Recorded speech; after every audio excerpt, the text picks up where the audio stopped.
Welcome to another episode of Comedy Wham Presents The Current with me, your host, Valerie, and brought to you by David Thomas. ComedyWham.com is your place to go for features about all Austin comedy. David and I started this podcast earlier this year. I love interviewing funny people, and he loves writing about them. We'll be bringing you podcasts featuring the best in Austin comedy in all its shapes and formats. I'll be doing these interviews in two parts, the past and the current. Consider these bite-sized ways for you to get to know the folks that make the Austin comedy scene one of the best in the country. And now, the current with our guest, Lashonda Lester. Hey, I'm back. I didn't prepare the NPR music this time. No. I ran out of time. I'm sorry. Thank you for coming back. Yeah. Thank you for having me back. Of course. Well, I would like to ask you another kickoff question. This one, I always confuse my guests with this because I do this one word and then describe and then back to one word. But this one is, we're kicking off with a question, how would you describe your life today? How would I describe my life today? I would probably say,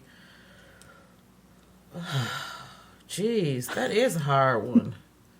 Describing my life today, settled. Settled. Yeah.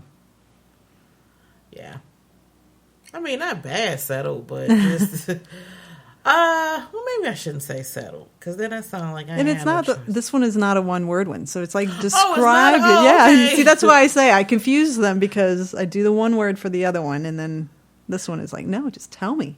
Okay, see, that's what happened. That's why I'm playing Simon Says, because they be like, you didn't say Simon. Today, my life is, it's pretty normal, you know, with the exception of health crap and that type of thing. But it's pretty normal, pretty boring. Like, during the day, I'm mama, you know, housewife. And then at night, I'm Shandy Superstar. So, yeah, I like my duality. Yeah. I have noticed you're coming back up on the schedules a lot more, which I'm pleased about. Yeah. One of the things that I saw you in recently, because I hadn't seen you do stand-up for a while, was I got to see The Funniest movie. Oh, yeah. And I think I may have told you this when I was asking you if you would be a guest. I had mentioned to you that the scenes with you in them were my favorite scenes. See, I haven't even watched it yet. It was really interesting from the perspective of how one night you can be on fire and another night there's just some other weird dynamic going on, and you know, it just happens. It's like, I guess it's like a sport too. Yeah. I mean, you can't win every single game, but I felt the heavy. And then, you know, another performance, you were on fire, and I felt the heaviness because this whole thing. For those of you that don't know, The Funniest is a documentary about the funniest person in Austin contest that happens every year. It's kicked off this season, and it's kind of a heavy, big deal for a lot of people to do that. Yeah. See, last year, you know, something was wrong last year, and I didn't know what it was. I thought I was just tired, and so it was like, as the contest progressed, the sicker I was becoming, and I didn't know I was in the middle of kidney failure. Yeah. And so when you have kidney failure, like, everything is off. So, you know, you're not as sharp as you usually are. You're not just on top of it. And usually I can say, you know, not being arrogant, but, you know, usually I kill a crowd when I go out all the time. 90% of the time I have a good set, you know. But this time it was just a lot of factors that had just come into play. I had been on the road doing this last comic stand-in show. I was filming this documentary, you know, and so it was just like a lot of stuff. And then I was sick, you know. I was legitimately tired. Like, I see pictures of me last year in the middle of kidney failure, and I looked terrible. I looked terrible. My hands were swollen. My face was swollen. But I didn't know what was going on. I was going to say, but you didn't have a diagnosis at that time. No, I had no clue. So you're pushing through, yeah. But in hindsight, you can tell. Yeah. Now I'm just like, oh, so yeah, which is probably why I won't watch the documentary. It'll probably take some time before I can, like, legitimately just sit down and watch it. because it's just like, oh man, yeah, I can't see that shit. Yeah. Why don't we talk about the last comic standing experience? I can talk about some of it, but I can't talk about all of Sure. it because NBC said they would sue me if I told you Oh, my gosh. shit. Oh. All right. We'll turn off the mics. We'll go grab a beer and we'll get the skinny. No. No, I can talk about, just the whole process and, how it happened and stuff. So It was kind of an exciting buzz about town because there were several of Austin comics that were plucked for it. So that was kind of exciting that, Austin's getting some love, which it deserves. Yeah, they came to Cap City. They did a 13-city tour where they went to like the clubs and picked I think the comedy clubs put together like 30 to 50 of their best comics. Mm-hmm. So we had like 2 shows and we only had 3 minutes, I believe, to go up and do a set. Yeah. And, make it short and to the point. And so I went up, I did it, and didn't really expect to hear anything. And a couple of days later, they called me. Huh. And invited me out to showcase. Yeah. So, there were like 6 of us that went out to LA to showcase for the NBC executives and Wanda Sykes. Huh. And like Wanda was over in the corner in the dark, and it was just like you could see the outline of her head. Uh-huh. And so you go in, you do your 3.5 minutes, and then you just go back out. That was it. You don't get to say bye, nothing. So I went up and I did my set. It was at John Lovett's Comedy Club, and I heard Wanda Sykes laughing, and I was like, oh, wow. And they called me again like a couple days later and offered me a spot on the show. I was like, Wanda really thinks you're funny. So, if nothing else. Yeah. Put that on the resume. Right. Wanda Sykes laughed at my jokes. Exactly. How many people can say that? Right. And it was fun, just getting the experience.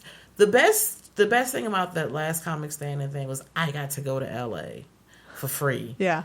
And stay in a nice hotel. I was like, the jokes, they'll come. But yeah, just being able to go to LA and, just soak all that up. Because I'm with Weird True Hollywood Tales, we talk about the industry so much, just to be there. And, I went to Hollywood Forever Cemetery by myself. It was nice. Is that an experience you would do again? Absolutely. Yeah. Absolutely. Cool. Yeah, it was good. Very cool.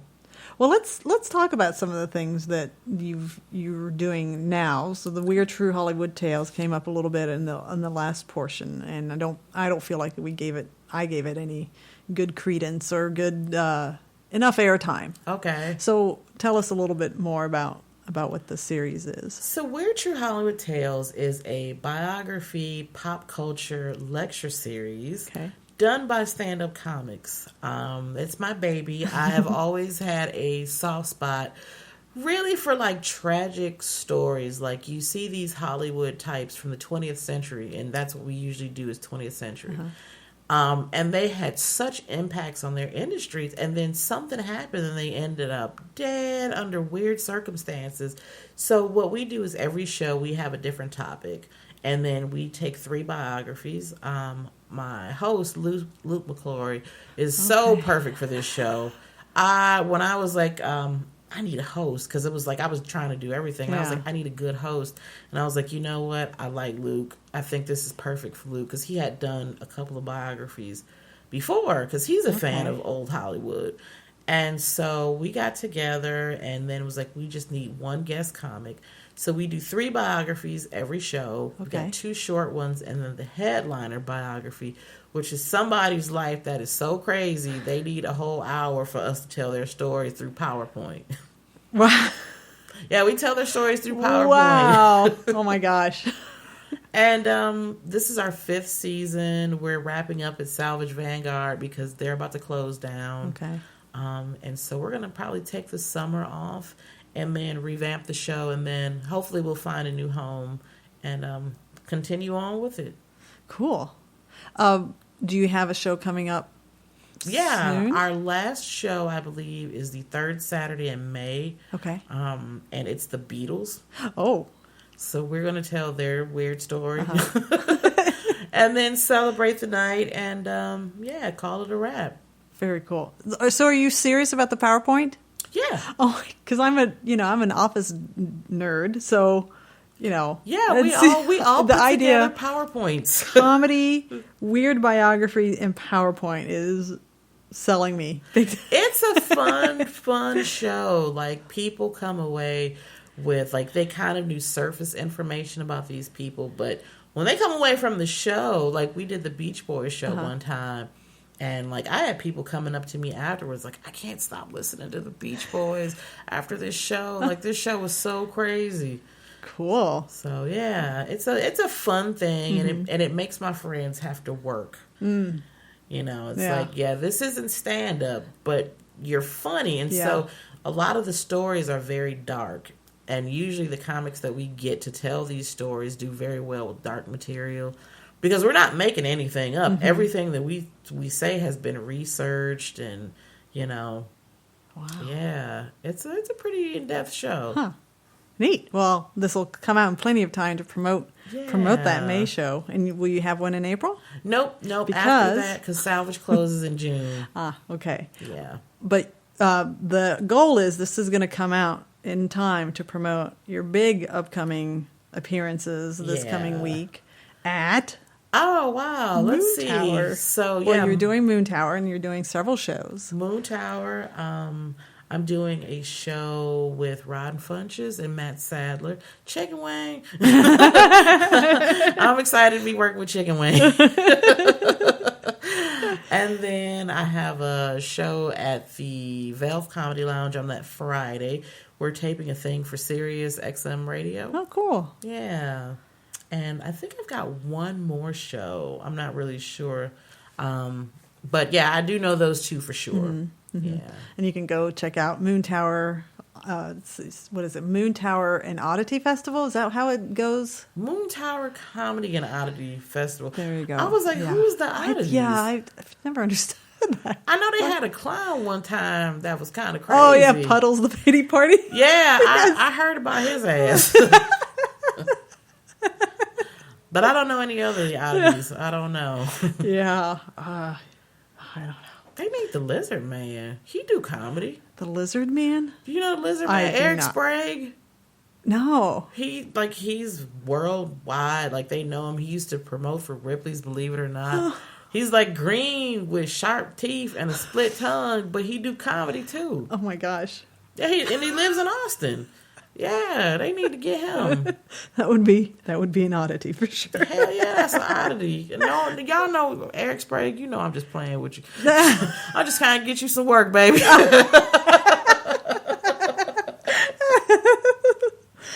Look at you being a mama. Okay, so is there anything else you'd like to promote? I'm headlining the Velveeta Room at the end of the month. Ooh. Yeah, April 29th and 30th. We're going to record it, and hopefully if we can get some good audio, then we're going to put it out on Stand Up Records. Nice. Yeah, I'm an artist with Stand Up Records now, so. Okay, cool. Yeah. Where are they based? They are based in Minneapolis. Okay. Yeah. Yeah, I actually signed my 3-album deal with Stand Up Records, and then 2 days later, I ended up in the hospital. Oh, gosh. Yeah. Well, delayed timetable, but you're still doing... Yeah. I was like, this is fine. Now I'm able to, have a little bit of balance with my schedule, and, I do it because I love doing comedy, and it doesn't stress me like it used to. Mm-hmm. Yeah. Yeah, you're comfortable in your shoes as a... Yeah, I think I'm comfortable in my voice. I know who I am and I know what I want to say. And I'm all right with that. Yeah. But I would close that right now. That's a great closing comment. Oh, speaking of, I was going to say, you sound like a pro who's taught, because that is one of the things that I had a note about, because you've actually taught comedy classes. I sometimes teach comedy. Yeah. I teach this high school class every year. I go out and I work with them for about 5-6 hours and just help them. And then I do like free comedy workshops around town. Dave Thomas, who runs the comedy website, he and his son. came in and took one of your classes, and they recorded a podcast after the experience, and they were just like, "Oh, she taught us so many cool things." Oh, really? I didn't Yeah. even know that. Okay, yeah, it was.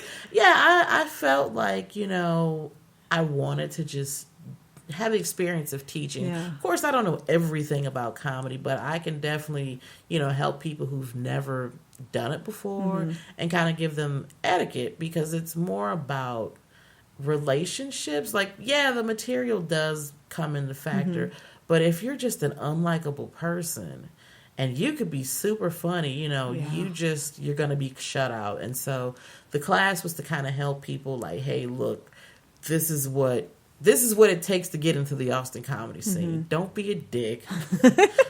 Don't do rapey jokes and then think people are going to be your friends.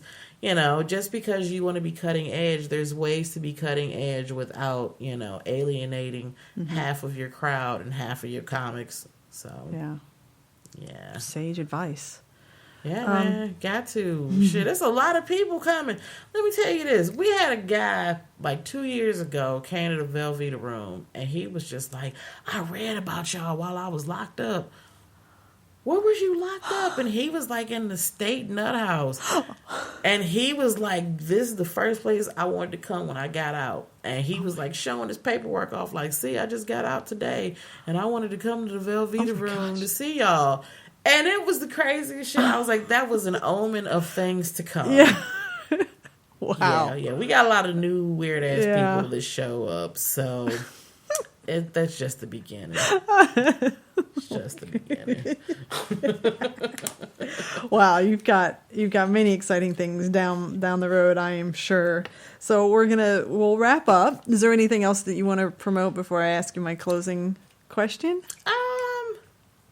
Let me see. I don't think there's really anything else.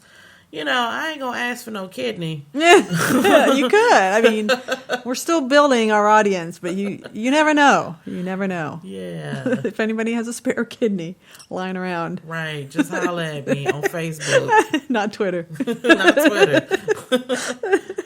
All right. We're going to go back to the one-word answer question here. All right. Describe your future in one word.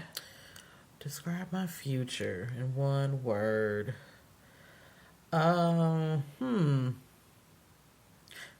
Paid. I love it. Paid, yes. Yeah. I think you can get. I think you're on your way. I think you're getting there. I hope so.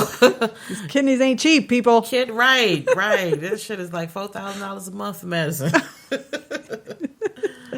Oh my gosh, you have been absolutely delightful. I hate to end this. This has been a lot of fun. Yeah. Well, that is a wrap on Comedy Wham Presents The Current with our guest, Lashonda Lester. Lashonda, tell us where we can find you on social media or otherwise. You can find me on Facebook, facebook.com/Shondee, SHONDEE.Lester.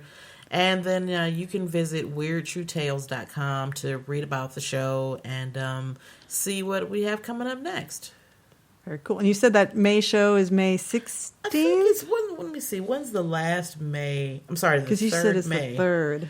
Yeah, the 3rd Saturday in May would be... I think that's it. Yes, May 6th. No.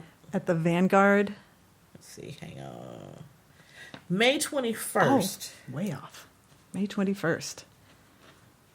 And is that right? Salvage Vanguard? Is that? Yes, Salvage Vanguard Theater. Cool. All right. Well, listen to part 1 for more information about how Lashonda got to be the comedic genius that you heard today. Thank you. You've been listening to Comedy Wham Presents The Current, hosted by me, Valerie, and brought to you by David Thomas. Be sure to visit comedywham.com. Give us a follow on Twitter at ComedyWham. I'm Valerie, and that's been funny.